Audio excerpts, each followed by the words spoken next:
kon nag mu ngoog ginnaaw rek li nga xam ne moom moo di bàkk bi dañuy daal di ànd ak yéenekaay bi nga xam ne moom moo di Dakar Times mu mel ni Dakar Times tey ci xëtam bu njëkk dafa ñëw àddu ci vaccin contre la Covid-19 di fësal ni kat tey maanaam daal fii ci Afrique fukki dëkk ak juróom-ñeent ñoom daal ñoo daal di démarrer ak vaccin bi di Sinopharm maanaam daal nee na kat 19 pays africains ont décidé de démarrer le vaccin contre la Covid-19 avec le vaccin chinois Sinopharm notamment dëkk yi nga xam ne moom moo di Sénégal ginnaaw Sénégal yaa Maroc Zimbabwe Algérie Égypte la Guinée équatoriale et la Guinée et cetera loolu la yéenekaay bi daal di wax waaye di fësal ni kat vaccin chinois Sinopharm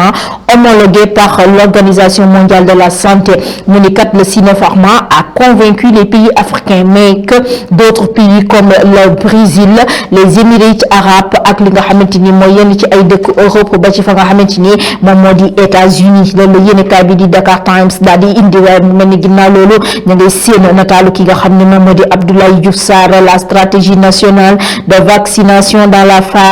dans sa phase active comme ni ñu ko waxee ni ki tey ci talaata ji la ñu daal di door li nga xam ne moom moo di campagne de vaccination bi ni ki tey dañu door fii ci Sénégal maanaam ñàkk ñenn ci askan wi ngir wattu seen wér-gu-yaram ci wopp ji di coronavirus mu mel ni loolee sax la lii quotidien daal di xëyee ni ki tey wax l'appréhension gagne les esprits mu mel ni askan bu Sénégal bu nu xoolee ginnaaw lii quotidien te nu mu ko gisee mooy kat fi mu ne xel yaa ngi commencé nag di dal maanaam bëgg d'accord ngir daal di ñàkk wattu wér-gu-yaram yi mu mel ni loolu la yéenekaay bi daal di wax ginnaaw bi mu fësalee ay kàddu yi Abdoulaye Diouf Sarr ci biir lii quotidien c'est un moyen sûr pour un retour à la normale loolu ay kàddu yi ki nga xam ne moom moo di Abdoulaye Diouf Sarr la nee na kat fi mu ne moom mooy li gën ngir rek wala boog taxaay bi nga xam ne moo ñu mën a permettre ñun askan bu Sénégal ñu daal di delluwaat rek ci li nga xam ne moom moo di yitte yi delloo buum ca boy ga ci ña nga xam ne nee la ñu xamee woon dundinu doomu aadama yi wala boog bu sénégalais yi loolu la yéenekaay bi di lii quotidien indi ni ki tey ci xëtam bu njëkk ba tey ci wopp ji di coronavirus ak vaccin yi le soleil national itam daal di indi ci xëtam bu njëkk daal di addu ananees mën a def ngir xeex li nga xam ne moom la ñuy duppee les préjugés sur les vaccins anti Covid-19 mu mel ne fi mu ne nii nag kilifa diine yi jug nañu fas yéene addu les religieux montent au créneau loolu le soleil national daal di wax ci xëtam bu njëkk ni kat les restaurations et la livraison au ralenti les emplois en sursis mu mel ne fi mu ne daal wopp ji di coronavirus ñaq rek moo mën a tax askan wi delluwaat ca la nga xam ne moom moo di yitte yi jamono yi ci bu ñu sukkandikoo ci soleil national laata muy àddu itam ci li nga xam ne moom moo di ca assemblée nationale li nga xam ne moom moo di la loi sur la réforme des PPP voté mu di partenariat privé public bi nga xam ne dañ ko daal di saytuwaat xool nees mën a def ngir indiwaat ci li nga xam ne moom moo di ay joyanti waaye lii di décentralisation du contrôle technique mu di oto yi nga xam ne dañuy def visite technique mu mel ni fa nga xam ne moom moo di CICES dañu ko daal di def ab béréb moo tax yéenekaay bi ni kat le site du CICES démarre ses opérations ginnaaw le soleil national ñu daal di ànd ak beneen yéenekaay yi mu mel ni tribune lay daal di doon tribune moom itam daal di ñëw ba tey ginnaaw wopp ji di coronavirus indi na ci xëtam bu njëkk ñett ñi nga xamante ni moo xam Assane Diouf Guy Marius Sagna ak Clédor Sène ñi nga xamante ni jamono ji yoon def leen daal di teg loxo yéenekaay bi ni kat plan de guérilla fuité Guy Marius et Assane Diouf arrêté Clédor Sène kii ce matin ñoom ñett ñëpp fi mu ne yoon teg na leen loxo ginnaaw bi ñu dégloo benn audio boo xam ne dafa fuité maanaam daal di rëcc ci seen wax du ñu doon wax mu mel ni dañ doon teg ak plan ngir rek daal di indi fitna ci réew mi nga xamante ni moom moo di Sénégal la loolu la tribune daal di wax ci xët bu njëkk bi waaye ginnaaw loolu ñu ngay seen Abdoulaye Diouf Sarr ca wet ga jëm ci li nga xam ne moom moo di vaccination mu di campagne bi nga xam ne door nañu ko niki tey les Sénégalais se vaccinent aujourd'hui loolu la yéenekaay bi daal di xaatim ci xëtam bu njëkk laata muy àddu ci situation politique et état de droit 102 universitaires peignent en noir le Sénégal la loolu la tribune yéenekaay yi indi tey ci xëtam bu njëkk yem ak talaata ñaar fukki fan ak ñett ci weeru février atum 2021 niki noonu ñu daal di ànd ak benn yéenekaay mu mel ni Vox Pop lay daal di door Vox Pop daal di tàbbi ba tey ci kii di Guy Marius Clédor Sène ak Assane Diouf. En attendant Clédor Sène, Guy Marius et Assane Diouf en garde à vue à la DIC. yoon tegati na leen loxo ñi nga xamante ni amaana ay activiste lañu te la ko waral mooy comment un audio fuité de Clédor Sène a déclenché la chasse à l'homme. ginnaaw rek bi ñu gisee bile audio déglu ko ca la ñu daal di rek daal di baral mbir yi dig daal di jéem a xool ñooñee nga xam ne ñoo seqoon waxtaan bu ni mel ana nees mën a def ngir teg leen loxo ndax buñ leen bàyyee noonu rek amaana mën nañu organiser li nga xam ne moom moo di fitna ci réew mi noonu la ko yéenekaay bi di Vox Populi daal di xaatime tey ci xëtam bu njëkk waaye ba tey ci campagne de vaccination bi yéenekaay bi ñëw na ci nee na tey jii la ñu daal di door lu ni mel Abdoulaye Diouf Sarr ni kat se faire vacciner c'est un moyen sûr de réduire durablement le risque de maladie grave et de décès maanaam daal ñaq bi moom mooy dimbali askan wi ngir ñu mucc ci wopp ji waaye tam ci anam bi nga xamante ni noonu la doomu aadama yi di ñàkkee seen bakkan ci wopp ji di coronavirus waaye niki noonu yemu ca ma ngay àddu utali ca assemblée nationale di wax këral de deux baara dolli Mbàkke autour de Sonko coow li nga xam ne jib na ana kan moo war a représenter ki nga xamante ni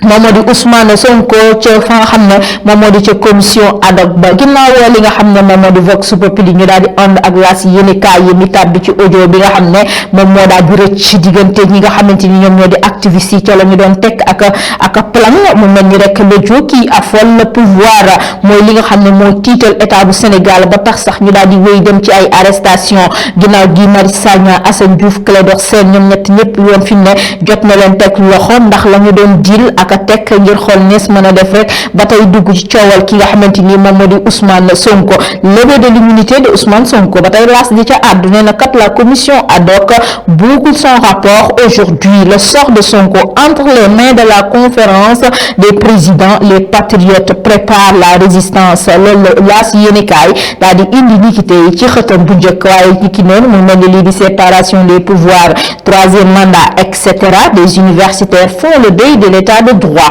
mu mel ni fi ne ñu ngi càmbar li nga xam ne moom moo di état de droit fii ci Sénégal ginnaaw bi ñu gisee jamono ji ni réew mi di doxee loola las daal di indi niki tey ci li nga xam ne moom moo di xëtam bu njëkk niki noonu ñu daal di ànd ak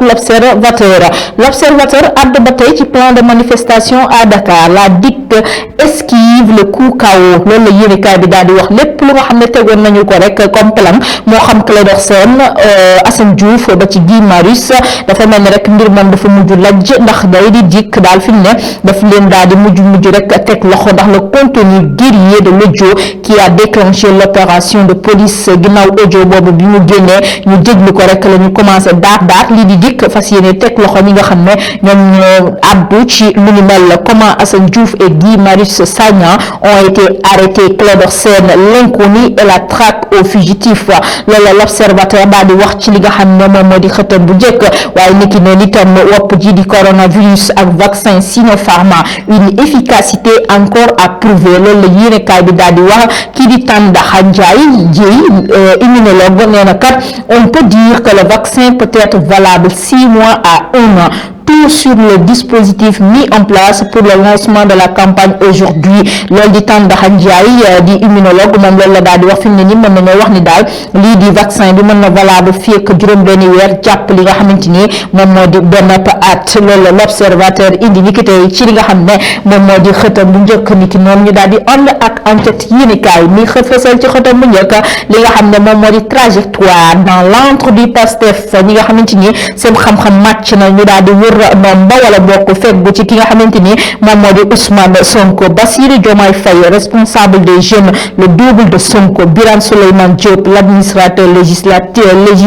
légaliste Abbas Fall l'intrus les erreurs de Ousmane Sonko et des complotistes loolu la yéenekaay bii di enquête daal di indi nikité ci li nga xam ne moom moo di xëtam bu njëkk waaye tàbbi na ci arrestation wu ki nga xam ne moom moo di Guy Marius Sagna ak Assane Diouf ñi nga xamante ni niki démb dañ daal di fanaan fa nga xamante ni moom moo di ca dikk waaye lii di levée immunité parlementaire mu di anam ba nga xam ne noonu la ñu war a lalle mbalaanu kiiraayu Ousmane Sonko à la majorité de décider loolu la yéenekaay bi daal di wax ñu feggu ci parti au pouvoir ñoo fas yéene rek jël dogal ci li nga xamante ni moom moo di lu ni mel la ba tey ci biir yéenekaay yi ginnaaw li nga xam ne moom moo di enquête ñu daal di ànd ak le Témoin quotidien mu daal di wax ba tey ci commission ad hoc livre le leader de Pastef à la plénière Sonko l'abattoir se précise fi mu ne daal mbir mi bu xefee tuuti rek daanu ko teg ay daan yu saf sàpp te métti. L'opposition affiche sa division mu mel ni sax coowal Ousmane Sonko li dafa indi xaajaloo ci ñi nga xamante ni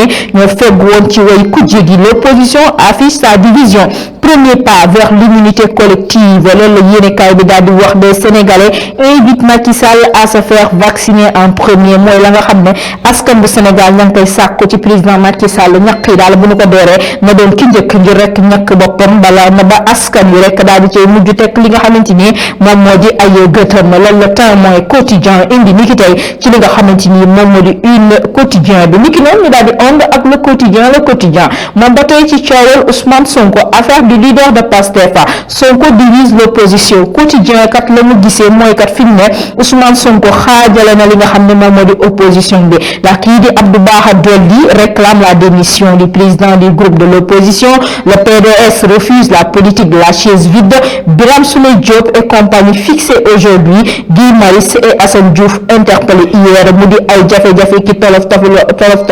ak i rëq-rëq yoo xamante ni ñu feggu ci way ku jéggi ñu ngi koy dund ñii ña ngay wax démission ñii ña ngay lànk rek ci li nga xam ne moom moo di politique de la chaise vide ñii ña nga leen daal di teg loxo fas yéene leen àbb ñenn ñi teg nañ leen loxo ni ki démb ñu daal di def fanaan bu njëkk fa nga xamante ni moom moo di ca dikk loolu moo tax quotidien indi ci xëtam bu njëkk Sonko divise l'opposition ni ki noonu ñu daal di ànd ba tey ci biir yéenekaay bi di le quotidien faute de carnet et de registre Diourbel diffère sa vaccination partenariat public-privé la nouvelle loi adoptée ci Assemblée nationale saytu ga ñu doon def rek ci li nga xam ne moom moo di les 3P partenariat public et privé loolu la yéenekaay bi di le quotidien indi li ki tey ci talaata ji ci li nga xam ne moom moo di xëta bu njëkk ni ki noonu ñu daal di ànd ak source A moom itam daal di ñëw ci deuxième jour d'interrogatoire de faux prophètes arrêtés à Touba muy la nga xamante ni rek jot na xew ca Touba ñu làmboo woon seen lu weex tàll ni kat dañuy def ab tawaf foofu nga xamante ni moom moo di ca grande mosquée de Touba. Confession de Habib Diambang mooy ki nga xamante ni rek nee na l'illuminé en chef Khadimou Rassoul nous a laissé une lumière au niveau de la grande mosquée de Touba ca la mu wax nous sommes là pour en procurer en vue de sauver l'humanité je dois même soigner le coronavirus avec cette lumière ba tey sax même Khadimou Rassoul parlait de notre magistrat à travers l'une de ses livres Khassida fils d'une haute autorité du sport transport et du port autonome de Dakar le faux prophète Issa Lache j'ai le premier remède contre la Covid-19 muy Abdou moom Habib Diambang mooy ñi nga xam ne ñoo làmb woon seen i weex ne dañuy def tawaf foofu nga xam ne moom moo di ci alentour du grand mosquée de Touba moom mooy àddoo li ni mel fi mu ne daal jàpp na ni lépp li nga xam ne ñu ngi koy def rek mooy ñëw sauver li nga xam ne moom moo di humanité bi waaye nee na kat moo yor li nga xamante ni moom mooy faj ci wopp ji di coronavirus ak yu ni mel la ci biir yéenekaay bi di source A waaye niki noonu itam ci biir yéenekaay bi di source A ginnaaw coowal Habib Diambang yéenekaay bi ñëw na ci conférence des présidents convoquée demain niki ëllëg inchallah ginnaaw levée immunité parlementaire bu Ousmane Sonko début des soucis pour 11 loolu la yéenekaay bi daal di wax waaye ba tey ci biir yéenekaay bi ma ngay wax la tax ñu daal di teg loxo Guy Marius Sagna ak ki nga xam ne moom moo di Assane Diouf daal di interpellé ki nga xam ne moom moo di Clédor Sène ndax dañoo def insurrection présumée loolu la yéenekaay bi di source A daal di fësal ni ki tey ci li nga xam ne moom moo di xëtam bu njëkk ni ki noonu ñu daal di ànd ak libération affaire Birame Souleye Diop et compagnie ce que réclame le parquet fi mu ne parquet bala muy sàkku ci ñoom nee na kat mandat de dépôt requis contre l'administrateur Pastef et Daïrou Thiam waaye lii di contrôle judiciaire lay sàkku ci Patricia Mariam Gandoul Abbas Sall ak Fatima Mbengue ak Bawar Dia le dossier confié au doyen des juges qui débute les auditions aujourd'hui loolu la libération fësal ak la parquet di sàkku ci ki nga xamante ni moom moo di coowal Birame Souleye Diop ak ñi nga xamante ni ñoom ñoo di ay jegeñaaleem ni ki noonu itam yéenekaay bi fësal na arrêté à Saint-Louis pour appel à l'insurrection. Révélation sur le cas d'Aline Badara Dia, enseignant en service au sein de Pikine et en réalité membre de Benno Yaakaar ca anam ba ñu ko tegee loxo ndeke kat ma bokkul ci lu dul li nga xamante ni moom moo di APR. Il accuse Pastef d'avoir infiltré le groupe, les experts techniques et le démentent. loolu yéenekaay bi daal di indi ci faram-fàcce ginnaaw rek bi ñu ko tegee loxo moom Aline Badara Dia nekk jàngalekat foofu ca Ndar bokkoon fa nga xamante ni moom moo di ca Benno Bokk yaakaar loolu libération fësal ci tey ci li nga xam ne moom moo di xëtam bu njëkk ni ki noonu ñu daal di ànd ak critique yéenekaay addu ci démarrage des opérations de vaccination Diouf Sarr en mode cobaye moo fas yéene door vaccin bi maanaam daal ci moom la ñu fas yéene njëkk rek daal di samp li nga xam ne moom moo di vaccin bi mu fas yéene doon ki nga xamante ni dafay daal di njëkk a ñàkk waaye niki noonu itam yéenekaay bi àdduna ci levée d'immunité parlementaire bu Ousmane Sonko nee na le plénium va finir le boulot maanaam daal ñi nga xam ne ñoom ñoo di ca assemblée nationale daal ñuy mbarkeep li nga xamante ni moom moo di liggéey bi loolu yéenekaay bi daal di wax ni ki tey ci li nga xam ne moom moo di xëtam bu njëkk moom critique ñu daal di ànd bi yoon ak l'exclusif daal di ñëw nag daal di ànd ak ki nga xamante ni moom moo di Thierno Lo à haut débit projet-terre société de gestion Covid relance de l'économie immigration clandestine mu mel ni moom Thierno Lo dafa daal di àddu nag ci pàcc yu yaatoo te bari daal di koy séq ak ñi nga xamante ni ñoom ñoo di suñu ay naataango yoo fekk bu fa nga xamante ni moom moo di ceeb yéenekaay boobu di exclusif ngir indi taxaw seetloom ak na mu gisee ci li nga xam ne moom moo di projet-terre société de gestion Covid 19 bi ak coowal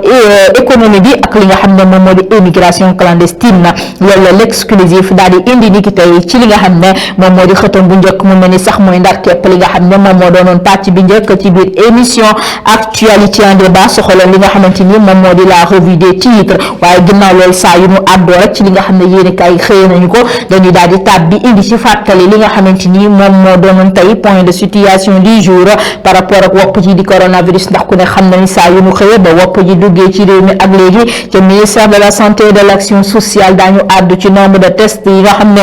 jot nañu ko def tey nag ci talaata ji ñaar fukki fan ak ñett ci weeru février atum 2021 lu toll ci junni test ak juróom-benn téeméer ak fanweer ak ñett mu di 1633 tests moo mel ni tey li ñëw sofu ci lim bi mi ngi toll ci 143 nouvelles contaminations téeméeri doomu aadama ak ñeent fukk ak ñett ñoo ñëw tey sofu ci lim bi daal di am wopp ji nga xam ne moom moo di Covid 19 waaye niki noonu itam tey li faatu doon lu takku loolu ndax tey fukki nit ak juróom-ñett tey ñoo ñàkk seen bakkan ci wopp ji di coronavirus mu di 18 décès enregistrés tey ci li nga xam ne moom moo di talaata ji 52 cas graves juróom fukki nit ak ñaar ñoo tëdd ci salle de réanimation yi jamono ji sonn lool di dund ak wopp ji di Covid 19 donte ñi tëdd ci salle hôpital yi wuute ci gox yu wuute di dund ak coronavirus fii ci Sénégal ñi ngi toll ci 4715 patients sous traitement ñeenti junniy doomu aadama yu toftal juróom-ñett téeméer ak fukk ak juróom ñoo tëdd ci salu l'hôpital yu wuute di dund ak wopp ji di Covid 19 ñu fay jaare saa su ne waxtu bu ne comment l'accoutumée di delloo war rek di bàyyi xel képp koo xamante ni way dawlu nga wala bokk suñu borom bi daal di jël sa bakkan nga daal di wàcc liggéey ñu ngi lay ñaanal yàlla di la bàyyi xel ci lépp loo xam ne ñu ngi koy def di la ñaanal suñu borom bi subhanahu wa taala mu oyofal suuf sa kaw te daal di lay xaare ci aljana yi gën a kay ci àjjana yi waaye noonu la ñuy bàyyi xel bu baax a baax ñi wopp tëdd si lalu hôpital yi wuute moo xam coronavirus la ñuy dund wala leneen ak leneen ñu ngi leen di ñaanal yàlla itam suñu borom bi daal di fëgg seen bopp ba ñu jug ak jàmm ba delluwaat ci li nga xam ne moom mooy yitte yu jamono yi di dalal ak jàmm mbokku teewlukat téléspectateur ak internaute ci suñu deuxième numéro de la semaine bu émission actualité en débat ginnaaw rek bi ñu ñëwee ci pàcc bi njëkk dégtal leen li nga xam ne yéenekaay xëy nañ ko ni ngi tey dañuy daal di dem directement rek tey yaakaar naa tey taxaw seetlu rek duñu ko indi ci li nga xam ne moom moo di yéenekaay ndax lañu indi ñoom ñëpp rek dafa mel ne dafa soxal tey li nga xam ne moom moo di suñu actualité du jour bi njëkk mooy campagne de vaccination bi nga xamante ni door nañu ko niki tey foofu nga xamante